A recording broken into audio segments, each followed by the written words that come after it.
Well, maybe you've sensed it, that feeling that you're being watched. Well, the state has laws against stalking on the books, making it a felony. What if police don't recognize it? And what if it's a complete stranger who's bothering you? Tonight, Joe Conger and the I-Team investigates.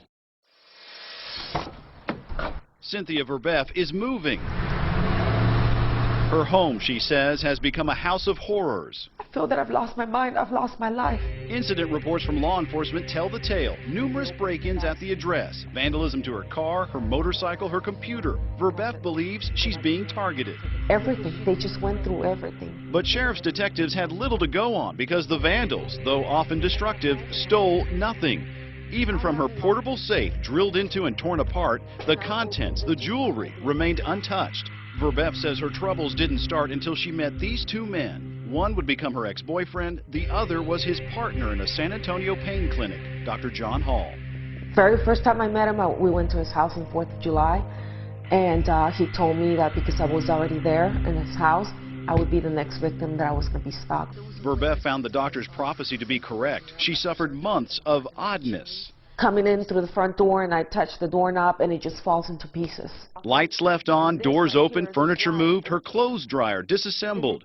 Her friends say they noticed the strange happenings. They tell the I-Team they even witnessed a gas oven left turned on. As soon as you walk in the house, you'd smell gas in the house. So the whole house smelled from gas. So immediately turned it off and opened up the doors. But I mean, that thing doesn't just turn on by itself. And it had been running for a good length of time. Or the time Verbeff and a friend say they were stalked at a mall. I saw him following us to several stores, and I would see the man close to us, looking at us.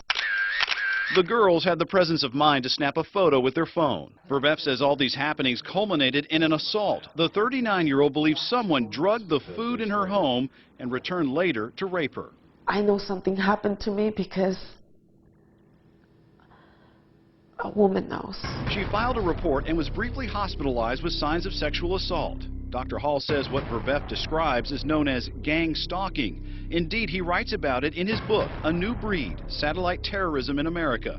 Verbeff is not alone. Others in San Antonio have contacted the I-Team and described similar types of occurrences. The urine arsenic is above normal. We shouldn't have arsenic. Linda Johnson says someone poisoned her water supply with heavy metals in northwest San Antonio. Then there's her story about the bracelet that went missing, then reappeared. Police, she says, have stopped listening to her. And like Verbeff, she too believes she's been sexually assaulted, although she never filed a police report. I've gone to doctors many times, and I've been to the Rape Crisis Center for counseling, yes. Many of these so-called victims of what Hall describes as gang stalking meet up on the internet, finding comfort and information from others who say they too suffer from electronic stalking, mind control, and even rape.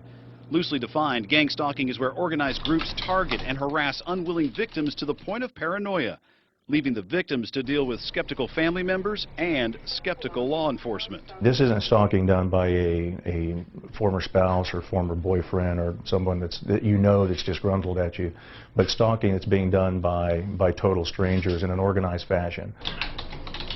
And some internet links take you here to the book mentioned earlier, written by Dr. John Hall. The book is fact. It's not a book of fiction.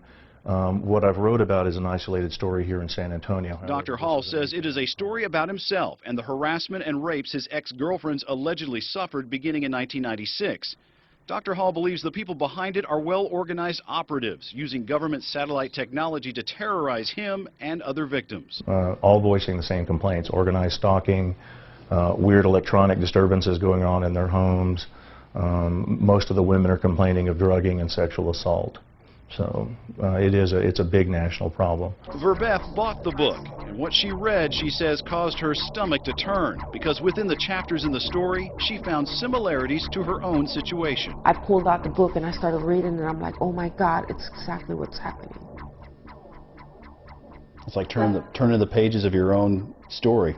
Everything. Remember the doors, windows, even the clothes dryer taken apart? Page 35, third paragraph, talks about reassembling appliances. The drugged food and rape? Page 52 talks of concealing Rohypnol, the date rape drug, in drinks and food. The account in Hall's book is chilling, and the I-Team uncovered some truth to his story. San Antonio police reports indicate there was a rape reported in 2007 in the same quad of condos where one of Dr. Hall's girlfriends supposedly lived. San Antonio police say the condo rape remains under investigation. And Bexar County detectives say Verbeff's assault remains open as well. And although there are some interesting connections to Dr. Hall in the book, law enforcement won't and cannot say if Dr. Hall is even a person of interest. The I-Team thought the similarities were striking and asked him. Could you, in fact, be the person that's creating this mess for these women? And that's actually one of the reasons why I got out of my ex-fiance's life, to make sure that they weren't victimizing her in order to get at me. Dr. Hall says he's been targeted by the same groups. There's mention in the book of a conspiracy by the criminals and by fellow doctors. Dr. Hall says the Texas Medical Board retaliated against him for uncovering the gang stalking. The I-Team confirmed one local hospital suspended Dr. Hall's clinical privileges for 2 months in 2006. In 2007, the Texas Medical Board ordered 2 mental evaluations of Dr. Hall. The first came back normal, but a second evaluation found a probable delusional disorder and ordered psychiatric treatment. And in 2008, Hall's license was suspended, this time when he tested positive for cocaine. In the book, he explains the operatives drugged him with cocaine periodically. Dr. Hall's medical license has since been reinstated. If you look nationwide, almost everyone that complains of this eventually gets sent to a psychiatrist. The psychiatrists don't look into the technology. They don't do any research into whether or not any of this is possible. With his book published, Dr. Hall is taking his message nationally. He's appeared on cable TV shows. Thank you so much, Dr. Hall. Late night radio. And our guest tonight, Dr. John Hall. And even has his own radio program in the works. There have been several people in my midst, obviously, that have been victimized, but if you look at it on a larger scale, it is a national problem as well. Dr. Hall says the problem is gang stalking, seeking to victimize innocent women and sully his reputation for exposing them. For the I-Team, Joe Conger, KENS 5 Eyewitness News. Dr. Hall's belief is that we all face some sort of terrorism in our lives that is mostly unseen and deadly. He contends criminals are tapping into our government surveillance systems to gain access to our lives and minds. As for the alleged rapes mentioned in that story, no one has been charged, but both San Antonio Police and Bexar County Sheriff's deputies say they continue to investigate.